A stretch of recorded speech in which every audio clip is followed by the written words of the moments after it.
Gelombang besar mirip tsunami diramalkan akan menerjang Indonesia tahun 2021.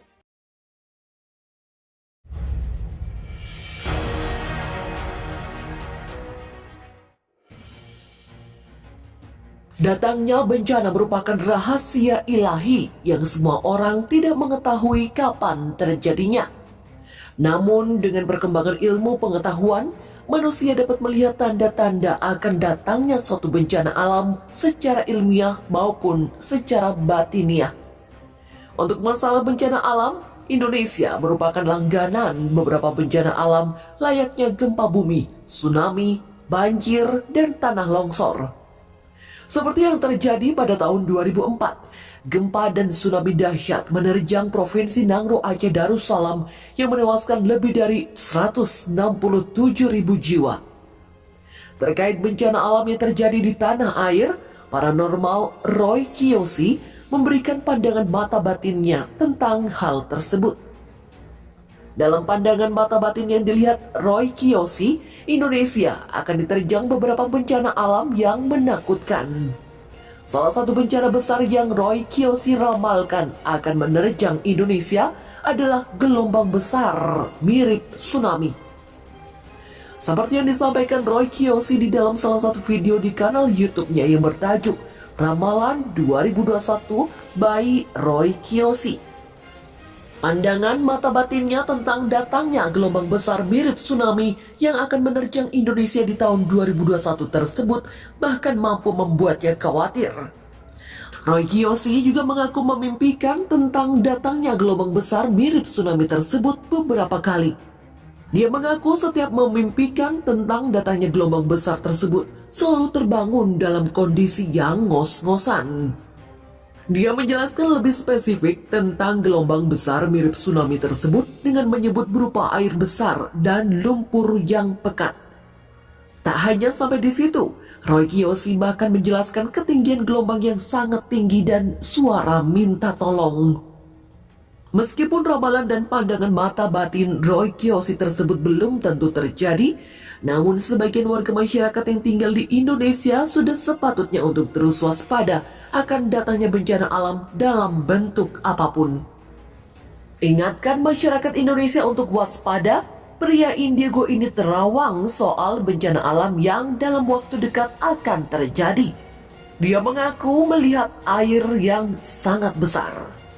Baru-baru ini, Roy Kiyoshi kembali menerawang soal masa depan. Pria Indigo ini memang dikenal sebagai salah satu paranormal yang sering menerawang terkait bencana alam hingga nasib para public figure Indonesia. Roy Kiyoshi biasanya akan menerawang yang akan terjadi selama 1 tahun ke depan. Beberapa waktu lalu, Roy Kiyoshi kembali meramal tentang masa depan saat dihipnotis oleh Uya Kuya. Dilansir dari greathot.id melalui kanal YouTube Uya Kuya TV, Roy Kiyoshi mulanya ditanya banyak hal oleh Uya Kuya. Salah satunya terkait penglihatan seperti apa yang Roy Kiyoshi lihat saat ini. Tak disangka, Roy langsung membongkar terawangan soal bencana alam yang bisa menerjang Indonesia. Katanya, ia melihat adanya gelombang tinggi yang menerjang. Tidak hanya soal bencana alam, Roy Kiyoshi juga menjabarkan terkait terawangan soal nasib selebriti.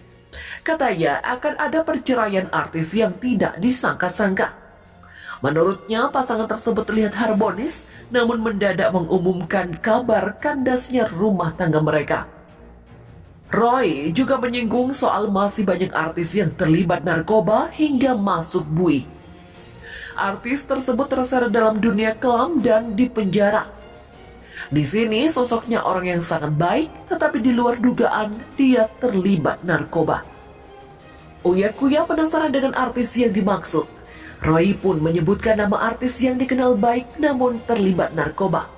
Namun oleh tim YouTube Uya Kuya, nama tersebut disensor. Mendengar nama artis yang dimaksud oleh Roy Kiyoshi, Uya Kuya terkejut. Sementara itu, cerita tsunami 13 meter di Banyuwangi pada tahun 1994 yang menelan 200 korban jiwa. 2 Juni pada 27 tahun yang lalu atau 1994, gempa bumi yang disusul tsunami setinggi 13 meter menghantam pesisir selatan Kabupaten Banyuwangi, Jawa Timur. Peristiwa tersebut hampir menewaskan sekitar 200 lebih warga di pesisir selatan Banyuwangi. Kepala Pelaksana BPBD Kabupaten Banyuwangi, Abdul Qadir, mengaku tak akan pernah melupakan peristiwa kelam itu. Saat itu, usianya masih 29 tahun dan sedang menjabat sebagai Kepala Desa Sarongan, Kecamatan Pesanggaran. Desa Sarongan kala itu menjadi salah satu wilayah yang terdampak tsunami. Hampir 33 warga desa ditemukan meninggal dunia dan puluhan orang hilang saat bencana menerjang. Pada saat kejadian, Qadir mengaku masih terjaga di rumahnya yang berjarak 3 km dari pantai. Sekitar pukul 1 dini hari, seorang warganya bernama Sujai mengetuk pintunya berulang kali. Sambil menangis, Sujai melaporkan bahwa wilayah pesisir Desa Sarongan atau area pantai Rajakwesi diterjang banjir dan merobohkan pohon-pohon.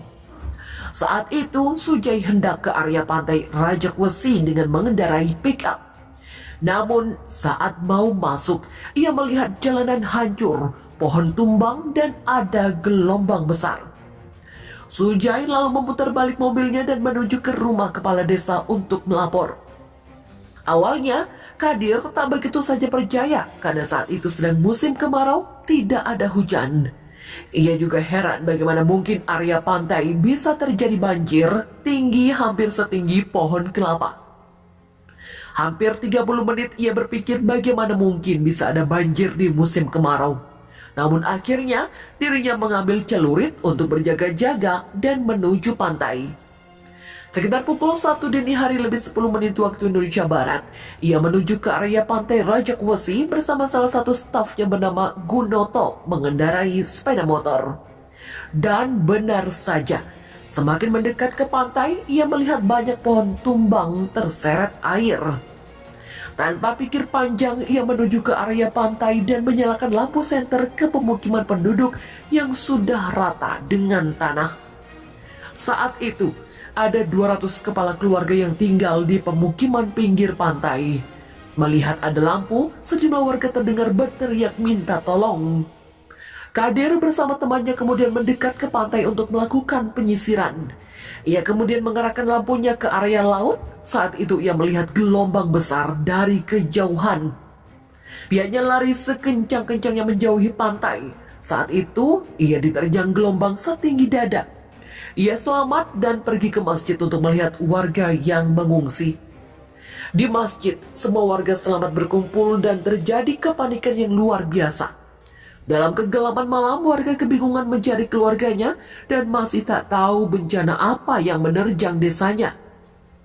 Saat itu taunya adalah banjir segoro atau laut. Belum tahu ada istilah tsunami. Semua panik malam sampai pagi. Yang selamat mencari keluarganya ke sana kemari. Qadir memutuskan penyisiran dilakukan pagi harinya karena takut ada gelombang susulan.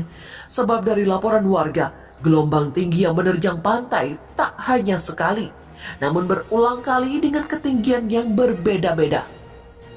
Sementara pada pagi harinya, Qadir menuju pantai dan melihat pemukiman warga hancur. Kemudian dilakukan penyelamatan warga yang terjebak hingga terjepit di antara bangunan di rumahnya. Kemudian mengumpulkan korban dan ditemukan sekitar 33 mayat warga. Untuk memakamkan para korban itu memakan waktu hingga 2 hari. Sebab saat itu bantuan belum datang dan banyak warga masih kebingungan mencari keluarganya masing-masing. Baru setelah bantuan TNI Polri tiba, mayat-mayat tersebut bisa dimakamkan.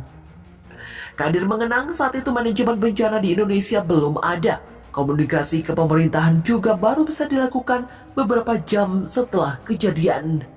Bantuan pun tak langsung datang pada saat itu.